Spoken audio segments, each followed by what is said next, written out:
ඉතින් ඔන්න නැවතත් රජය මගින් මේ ඉන්ධන ගැටලුවත් එක්ක අපිට ෆුවල් පාස් එක කියන්නේ අපි අර තෙල් ගහද්දී අවසර පත්‍රයක් විදිහට අපිට QR කෝඩ් එක ලබා දීලා තමයි ඉදිරියට තෙල් ගහන්න සිද්ධ වෙන්නේ. ඉතින් අන්න ඒ නිසා ඔයාගේ අර කලින් හදපු QR කෝඩ් එක ලබා ගන්න හෝ අලුතෙන් ඔයා වාහනයක් කරන් තිනවා නම් ඒ වාහනට දාලා QR කෝඩ් එක හදාගන්න විදිය තමයි අද වීඩියෝ එකෙන් කතා කරන්නේ. ඉතින් වීඩියෝ එකට ලයික් කරලා වීඩියෝ එක ෂෙයා කරන්න කියලා මතක් කරනවා. ඉතින් අපි වැඩි කතා නැතුව යමු අද වීඩියෝ එකට. හරි. ඉතින් මුලින්ම ඔයාලට කරන්න තියෙන්නේ මම මේ වීඩියෝ එකේ පහළ description එකේ link එකක් දාලා තියෙනවා. ඔයාලට පුළුවන් ඒ link එක touch කරලා මෙතනට එන්න. ඉතින් මෙතනට ආවයින් පස්සේ ඔයාලට බලා ගන්න පුළුවන් vehicle registration සහ vehicle login කියලා options දෙකක් තියෙනවා. ඉතින් ඒ වගේ මේක languages තුනෙන්ම ඔයාලට බලා ගන්න පුළුවන්. ඉතින් මේකෙදි ඔයාලට මුලින්ම පුළුවන් ඔයා කලින් මේ QR code එක හදලා තියෙන කෙනෙක් නම් ඔයාලට පුළුවන් මේ vehicle login කියන තැන දෙන්න.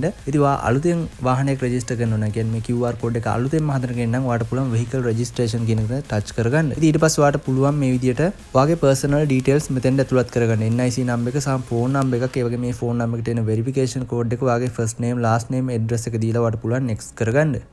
හරි. ඉතින් ඊට පස්සේ ඔයාලට කරන්න තියෙන්නේ ඔයාගේ වාහනේ details ටික මෙතෙන්ට ඇතුළත් කරගන්න එක. හරි. ඉතින් details ටික නිවැරදිව දුන්නා නම් ඔයාලට පුළුවන් මේ පහළ තියෙන register කියන බටන් එක touch කරගන්න.